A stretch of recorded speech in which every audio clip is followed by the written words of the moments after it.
Blind date disaster. The poor mechanic sat at the wrong table and met the CEO paralyzed daughter. You're at the wrong table, but could you maybe stay for a while? Charlotte Whitmore's voice was soft, hesitant, but not afraid. Her eyes, a clear sea blue beneath soft golden curls, met Jake's with curiosity and something else, loneliness. She sat in a sleek, modern wheelchair, dressed in a pastel blue gown that looked both elegant and quietly defiant. The soft lighting of the fine dining restaurant cast a halo around her, but her smile held a quiet ache. Jake Turner froze mid-squat as he lowered himself into the chair, his work-worn hands hovering awkwardly over the linen napkin. He looked around in confusion. This is table 7, right?" he asked, holding up a crumpled paper with the number scrolled in pen. "It is," Charlotte replied, her lips curling slightly. "But you're probably not who I was supposed to meet tonight." Jake scratched the back of his neck, cheeks flushing. He was dressed in his best button-up shirt, still wrinkled from the back of his closet, and his boots, though freshly wiped, bore the unmistakable scuffs of a man who worked with his hands. "Then I guess I really am in the wrong place," he said, half standing again. Charlotte paused. "But if you don't mind sitting with me anyway, I wouldn't mind a little company." He blinked. "Really? I mean, it's already awkward," she added with a dry smile. "Might as well embrace it." Jake sat down, and just like that, two strangers, both at the wrong table, began a conversation that would change everything. What neither of them knew was that fate or a very convenient mix-up had brought them together. Charlotte had arrived at the upscale restaurant that night for a blind date set up through a discreet, no-profile photo dating app. After years of hiding behind headlines, expectations in her wheelchair, she'd hoped this anonymous approach might finally let her meet someone who saw her, not her status or her disability. Her match, a man named Daniel G., was supposed to meet her at table 7. Jake, on the other hand, had never used a dating app in his life. His best friend, Marcus, had signed him up as a joke, filled in a fake profile, and even secured a dinner reservation using a promotional voucher he won from a radio contest. The plan was simple. Jake shows up, has a free steak, maybe meets someone interesting. What Marcus forgot to mention was that he'd accidentally or intentionally put Jake down for table 7. So when Jake arrived, scanned the room, and saw a beautiful woman sitting alone at the only open table labeled 7, he assumed the universe was being kinder than usual, and Charlotte, expecting a stranger anyway, thought perhaps her date had simply arrived unannounced. Neither of them suspected the truth. They talked, not about wealth, not about jobs, not about chairs or expectations. Jake told her about grilled cheese sandwiches and old rock music. Charlotte shared her love for thunderstorms and vintage film cameras. They joked about the tiny forks on the table and how neither of them knew what to do with them. Jake didn't ask about the wheelchair. Charlotte didn't mention her last name. For a while, it felt like the world had melted away until it didn't. The real Daniel appeared 25 minutes later. Tall, overdressed, and oozing entitlement, he stormed over to the table and froze when he saw Charlotte. His face twisted. "Wait, you're in a wheelchair? This is a joke, right?" The restaurant fell into a sudden hush. Chairs scraped as patrons turned to stare. Even the clink of silverware paused midair. Charlotte's face drained of color. Her hands stiffened around her water glass. Jake slowly stood. He turned toward the man, voice calm but solid. "I'm the one sitting with her." "Who are you?" Daniel sneered. "I'm her date." Jake took a step forward, placing himself directly between Charlotte and the man. "Not anymore." The silence deepened. Daniel scoffed, muttered something under his breath, and stormed out, leaving tension in his wake. Jake turned back to Charlotte, his expression softening. "You okay?" She nodded barely. "You didn't have to do that," she whispered. Jake shrugged. "Yeah, I did." He pulled out her chair gently and asked, "Do you want to get out of here?" Charlotte hesitated only a second, then nodded. Yes, very much. And as they left the restaurant, both still unaware they weren't meant to meet that night, something unspoken settled between them. The date might have been a mistake, but the connection that felt real. Charlotte maneuvered her wheelchair away from the table, her fingers trembling slightly on the wheels. Jake followed a step behind, glancing back once at the empty chair where Daniel had stood moments earlier. Outside, the night air was cooler, calmer. The buzz of the restaurant faded behind them as they made their way down a narrow tree-lined path that opened up into a small city park lit by soft golden lamps. "I'm sorry," Jake said, his voice low. "I didn't mean to crash your night." "I thought I was supposed to be at that table." Charlotte stopped by a bench and turned toward him. "You weren't supposed to be, but maybe. I'm glad you were."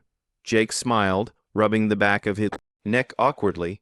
"If you still want someone to eat with, I know a food truck not far from here.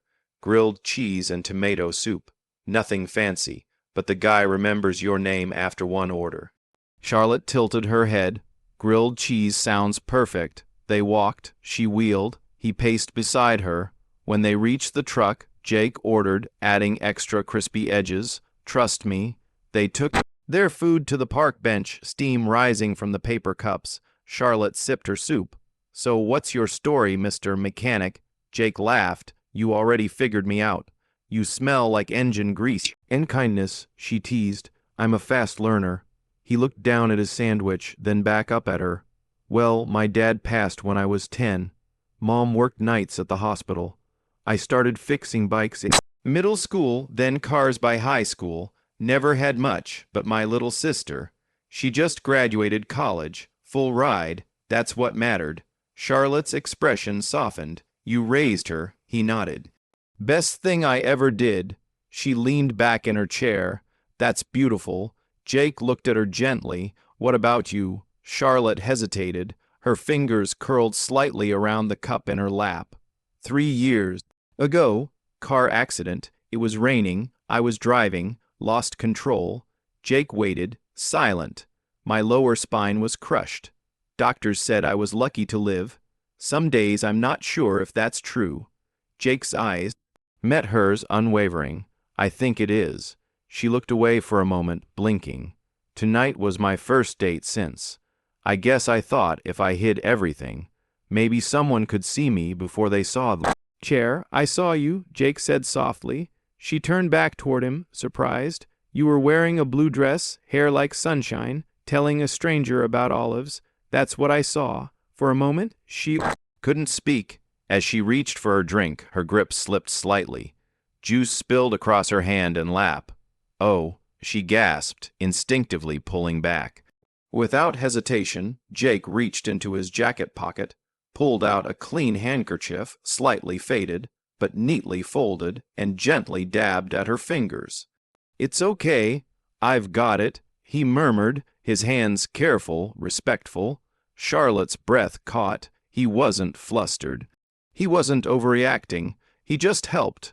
Jake glanced up at her, his voice steady. "I wiped your hand because it's beautiful, not because I feel sorry for you." She froze, something cracked quietly in her chest. Then slowly her lips curled into a smile. Not polite, not guarded, real. A quiet, radiant smile that reached her eyes. Jake smiled back, folding the handkerchief and tucking it away. They finished their food in easy silence, letting the city hum around them. As they parted later that evening, Jake offered, "I don't know what tomorrow is, but tonight I'm really glad I sat at the wrong table." Charlotte looked up at him, her eyes shimmering under the street light. "So am I." It began with coincidence, or what they still like to call coincidence, even after the third time.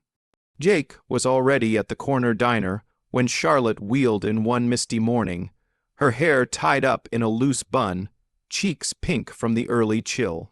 He looked up from his coffee, surprised, and smiled like he had been waiting all along. "Let me guess," he said. "Black coffee, 2 sugars, and no pancakes because you're secretly judging me for mine." Charlotte laughed. I never said that. You didn't have to. It's in the eyes. She rolled her eyes and joined him anyway. From that morning on, they accidentally met at the same places. The diner with greasy hash browns. The park bench where the hot dog cart guy remembered Jake's name. The tiny movie theater that still used reels and had popcorn butter that soaked through the bag. Sometimes Charlotte would pretend it was a coincidence. Other times, she admitted she checked his garage window before deciding to go for a walk. Whatever it was, it felt easy. Jake never asked why she was in a wheelchair. He never flinched when she struggled with a ramp or took a little longer to get out of the car. What he did ask was, "What's your favorite smell? Do you believe in soulmates? What's something no one knows about you?" And he always listened, really listened, like every word she said was. Treasure map. One drizzly afternoon, she surprised him at the garage with a bag of lunch and a stolen hour of her day. He was changing a tire in the rain, sleeves rolled up, hair soaked, his voice singing along to some old country tune under his breath. She watched from the car for a minute before getting out. He looked up and grinned. "You brought food." "I may love you," she smirked. "It's just grilled cheese." It's the gesture that counts. They sat under the garage awning, rain pattering on the tin roof, biting into their sandwiches and wiping their hands on napkins that didn't do much. Jake pulled off his gloves and leaned back. "You know, when I was a kid, I wanted to be an artist." Charlotte raised an eyebrow. "Really? Yeah. I used to sketch everything, cars, trees, birds, even cereal boxes. Once I tried to draw my sister while she was crying, and she didn't talk to me for 3 days. She laughed. Why'd you stop?" Jake's smile faded a little. "We couldn't afford the supplies. My mom was working nights and I had to help out more. Eventually, I traded pencils for socket wrenches, kept the lights on, but the dreams kind of dimmed." Charlotte was quiet for a moment, then reached into her tote bag. She pulled out a small sketchbook and flipped to a page. It was him. Jake crouched next to a car, rain pouring over him, muscles tense, expression focused. The light caught on his soaked hair, the strength in his arms, and something soft in the way he worked. "You drew this?" he asked, stunned. She nodded. "I had to." "You looked like yourself." Jake stared at the drawing, speechless. "No one's ever drawn me before," he finally said. She shrugged, but her cheeks flushed. "I just wanted you to see how I see you." That night, Charlotte returned home later than usual. Her hands were cold, her body tired, but her heart was wide awake. When she opened her purse to put away her sketchbook, she found a small folded square of paper tucked between the pages. It was a note written in Jake's handwriting, firm, a little uneven, but unmistakably his. She unfolded it slowly, her breath catching as she read. "I'd choose your smile over 1,000 steps." Charlotte sat in stunned silence. Then, without meaning to, she began to cry. Not from sadness, but from the kind of deep, overwhelming gratitude that fills your lungs like wind and breaks you open in the most beautiful way. No one had ever said anything like that to her. No one had ever seen past the chair, the whispers, the walls, but Jake had, and somehow, in the smallest, simplest note, he had given her something no one else had. The photo was grainy, but the headline was sharp enough to cut through steel. "Aries caught slumming. Billionaire's daughter seen canoodling with grease monkey mechanic." Charlotte stared at the tabloid on her tablet. The image showed her laughing beside Jake outside his garage, his hand gently resting on the back of her wheelchair. The caption beneath it read, "Love or lust for fortune." Her stomach twisted. She hadn't seen the flash, hadn't noticed the shadow behind the dumpster, but now it was everywhere. News feeds, gossip blogs, whispers behind designer coffee cups. When she stepped into her father's office, the air felt cold despite the polished oak and warm lighting. William Whitmore didn't look up from the paper, close the door. He said curtly. Charlotte obeyed. He lifted the tabloid and held it up like a weapon. "Explain this." She sat straighter in her chair. "There's nothing to explain. I Was spending time with someone I care about. Someone, he repeated bitterly. A mechanic with no pedigree, no future, who sees you as a payday. Charlotte's eyes narrowed. Jake isn't like that. Her father stood, voice rising. You think he's with you for your charm. You're my only child, the public face of this empire, and you've become a joke. He didn't ask for any of this. He doesn't have to. Whitmore snapped. Men like him don't ask, they take. Charlotte clenched the arms of her chair. You don't know him. I know enough, her father said darkly. I had him investigated. She froze. You what? I know his financials, his work history, his criminal record. He doesn't have a record. Not the point. He growled. He's nothing. You can't build a future with nothing. Charlotte's voice trembled. I wasn't aware my future had to be approved like a business merger. Her father's gaze hardened. You want love. Fine. Find someone who understands your world, who doesn't fix flat tires for a living. She left without another word. Later that evening, she texted Jake to meet at the diner they'd grown to love. The neon lights flickered over vinyl booths and chipped mugs. She arrived early, trying to steady her breathing. Jake entered, wiping his hands on his jeans, smile fading when he saw her expression. Everything okay? She forced a smile. Yeah, just a long day. They ordered the usual eggs over easy for him, tea with lemon for her. Jake noticed her silence. You're quieter than usual. Charlotte stirred her tea, eyes downcast. My father found out. Jake leaned back, and he's not happy. Jake sighed, figured as much. She looked up, forcing casualness. Maybe we should cool things down. Just lay low for a bit. Jake's brows furrowed. Cool things down. Why did I do something wrong? No. She said too quickly. It's just complicated. Jake studied her, reading every flicker of hesitation. Then softly, I don't need your father's approval or his money. I don't care about being accepted into any boardroom. I just need to know you're still you. She didn't answer. He leaned forward. Charlotte, I don't care if the world thinks I'm nobody. I just need to know the person I'm sitting across from is still the girl who smiled at grilled cheese and sketched me like I mattered. She blinked fast, swallowing hard, but her silence spoke louder than tears. Jake leaned back, the hurt in his eyes barely hidden. Right. He stood slowly, placing enough cash to cover both meals on the table. Charlotte opened her mouth, but stopped. He looked at her one last time. I don't need a title. Charlotte, I just need you to still be you. And then he turned. She didn't stop him. Instead, she wheeled herself out the back entrance into the night where no one could see her heartbreaking. Jake knew they were watching him. It started subtly. Unfamiliar cars parked across from the garage. Strangers pretending to ask for oil changes. A man in a suit lingering near the shop entrance, pretending to check his phone. Then came the visit. A black sedan pulled up after closing. The man who stepped out wasn't large, but carried the weight of authority like a badge. Crisp suit, cold eyes. I represent Mr. Whitmore, he said smoothly without offering a hand. Jake folded his arms. Of course you do. You've become an inconvenience. Jake said nothing. The man took a step closer. Let me be blunt, walk away quietly. No more dinners, no more text messages. No more contact with Miss Whitmore. Jake's jaw clenched, or what? The man smiled almost kindly.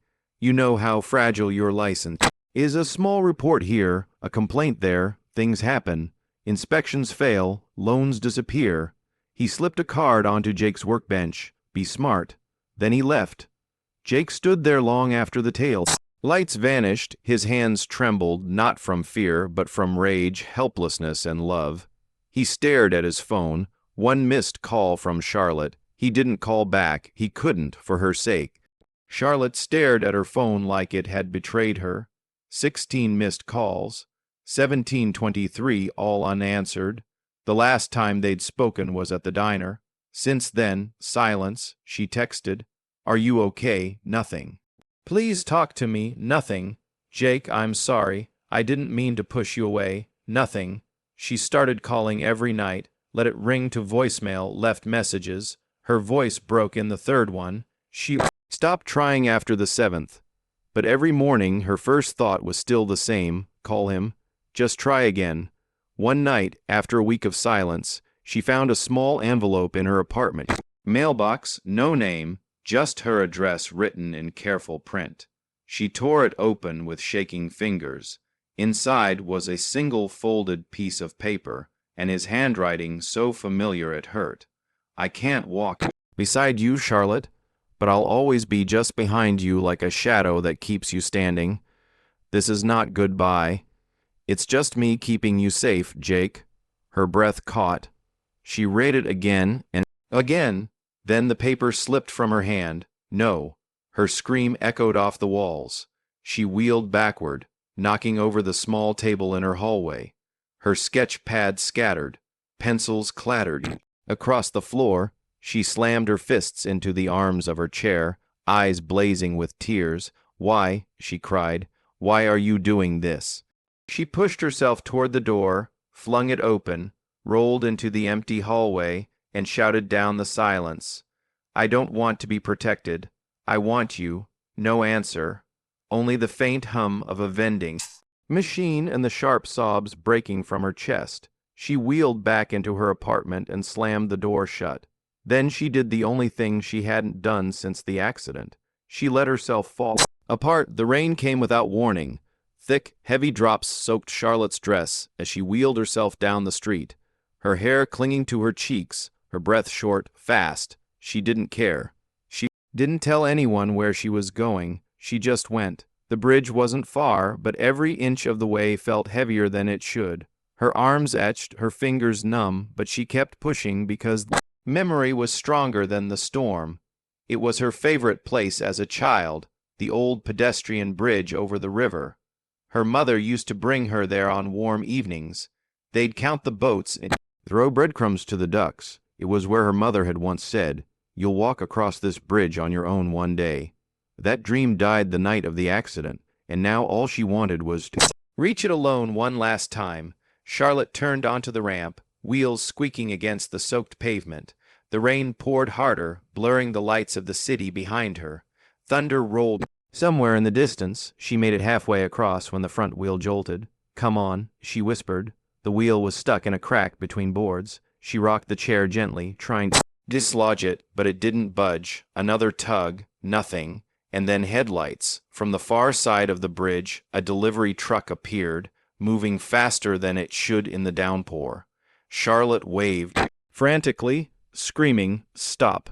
But the driver couldn't see her in the rain. The bridge was narrow, visibility low. She yanked at the wheels again, panic rising in her throat. The truck was too close now, too fast, too late. Suddenly, a shout cut through the storm. "I'm not ready to lose you again." A figure burst onto the bridge, sprinting through the rain. Jake. His boots slammed against the wetwood, slipping once. Catching himself, eyes locked on hers. Charlotte's lips trembled. Jake. In one motion, he reached her, grabbed the handles of her chair, and yanked with all his strength. The wheel tore loose. He spun the chair out of the truck's path just as it screamed past, horn blaring. They tumbled to the side, crashing onto the walkway. Jake's arms wrapped around her as they fell, shielding her body. With his, the truck vanished into the rain. For a moment, there was only the sound of thunder, her heartbeat, and his breath against her ear. Charlotte clung to him, sobbing uncontrollably.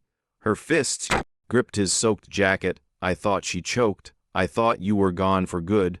Jake cupped her face, rain running down his fingers like tears. "I tried to be. I thought staying away would protect you." Her eyes searched his desperate raw. "I don't need protection," she whispered. "I need you." Jake closed his eyes. "I couldn't stop thinking about you. Every second, every breath." Charlotte leaned forward, resting her forehead against his. "Then don't leave again. I won't." They stayed like that for a long moment. Rain falling around them like a curtain, shielding them from the world. Two broken hearts stitched together by a single impossible moment. Jake tightened his arms around her. "I love you, Charlotte." She looked up at him. "I love you too." They kissed slowly, deeply, rain mingling with tears, pain fading into warmth, and somewhere deep in her chest, the The weight began to lift. The Whitmore estate was quiet when Charlotte returned. The rain from the night before had passed, leaving the garden glistening under pale morning sunlight. She rolled through the marble entryway, her wheels echoing softly against the tiles, past portraits of her ancestors, men in suits, women in pearls, none of them smiling. At the top of the stairs, her father's study door was open. He sat at his massive desk, scanning papers as if the headlines about his daughter hadn't caused a corporate media storm just days ago. Charlotte entered, her hands calm but firm on the wheels. William Whitmore didn't look up. "Did you enjoy your walk in the rain?" he asked dryly. "I came to talk," Charlotte said evenly. He finally glanced at her, eyes cold, jaw set. "If it's about that mechanic again, then don't waste your breath." She met his gaze without flinching. "Jake Turner is the man I love." His mouth twitched with disdain. "A man with no pedigree, no class, no vision. You think that's love. You've been manipulated, Charlotte." "No," she said, voice sharpening. "I've been seen, heard, respected. Things I haven't felt in this house for years." William stood walking around the desk, towering over her as if to intimidate. But she didn't shrink back. "I've built everything you have," he said. "The life you live, the name you carry. It was earned through sacrifice. I won't let you throw it away for someone who doesn't belong in our world. I don't want your world," Charlotte said, trembling with the force of truth. "Not if it means choosing between you and my happiness." "You'd leave the company?" he asked, stunned. Charlotte nodded slowly. "Yes. If you can't accept Jake, I will step away from Whitmore Properties. I won't live under your control anymore." The air went still. A door creaked open behind them. Jake stood in the doorway, his hand clean, shirt pressed, but his eyes betrayed the nerves beneath. "Mr. Whitmore," he said, stepping inside, voice low but steady. William stared at him with contempt. "You've got nerve." Jake nodded. "Yes, sir, I do." He walked forward, stood beside Charlotte, then gave a respectful bow of his head. "I'm not here to ask for your blessing," he began. "I know you think I'm not enough for her, and maybe in your world I never will be. I don't have the right last name. I fix cars. I take night shifts. My hands are always dirty." He paused, glancing down at Charlotte with softness in his eyes. "But I love your daughter with everything I have. I don't want her money. I don't need her name. I just want to stand beside her and give her the kind of life where she never feels small again." Charlotte blinked back tears. Jake turned back to her father. "You can dig through my records, threaten my job, send people to tail me, but you can't scare me into leaving her." William's face darkened. "You think that's courage?" Jake met his gaze. "No, that's love." There was a silence heavy with pride, fury, and something unspoken. Charlotte reached for Jake's hand. "You once told me to find someone who would fight for me. He just did." William looked between them, eyes sharp but unreadable. He didn't speak, didn't nod, didn't forgive, but he turned slowly and walked back behind his desk. That somehow said enough. Jake squeezed her hand, breath shaky but relieved. As they exited the study together, Charlotte whispered, "You were perfect." Jake smiled slightly. "I was terrified." She leaned into him. "I've never been prouder of anything in my life." And for the first time since her mother's passing, Charlotte felt truly free because she wasn't just choosing love, she was choosing herself. 6 months later, the backyard behind Jake's garage looked nothing like it had ever looked before. Where there were usually scattered tires, rusted tools, and old car parts, now stood folding chairs, strings of fairy lights, wild flowers, and mason jars, and a makeshift altar crafted from salvaged wood and old metal. Jake had polished himself. It was simple, it was imperfect, but it was theirs. The guests were a mix of worlds that never would have met before.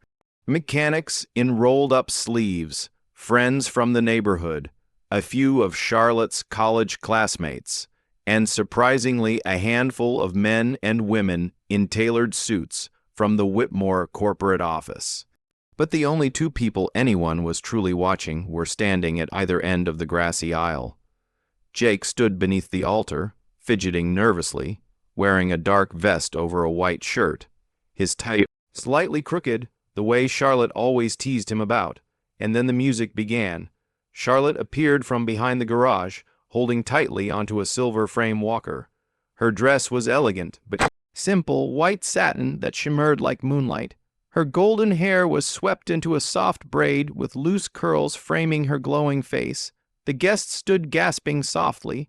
Each step she took was slow, measured, and absolutely deliberate. One foot, then the other. She wasn't carried. She didn't roll. She walked. Jake's eyes filled instantly with tears. When she finally reached him, he took her hand like it was something precious, something never to be taken for granted. "You walk to me," he whispered. Charlotte smiled, breathless and beaming. "I told you I would." They stood before the efficient under the sun and surrounded by people who had doubted, disapproved, or simply hadn't understood. But none of it mattered anymore. Their vows were short, honest. Charlotte promised laughter and partnership. Even on the days when the weight of healing felt too heavy, Jake promised safety, patience, and a hand that would never let go. "I didn't fix your car," he said during his vows, voice cracking, "but I promise to keep holding the pieces of your heart, even when they feel broken." When the kiss came, it wasn't met with polite claps. It was met with wild cheers, loud whistles, and tears, so many tears as the music resumed and the guests began to move toward the buffet tables. One man remained still, William Whitmore. Charlotte's father stood just beyond the altar, his suit immaculate, his expression unreadable. Jake noticed him, hesitated, then approached slowly, ready for whatever came next. William looked at his daughter for a long moment, then shifted his gaze to Jake. He didn't say much, just stepped forward, placed a firm hand on Jake's shoulder, and said quietly, "Take care of her." "That's all," Jake nodded.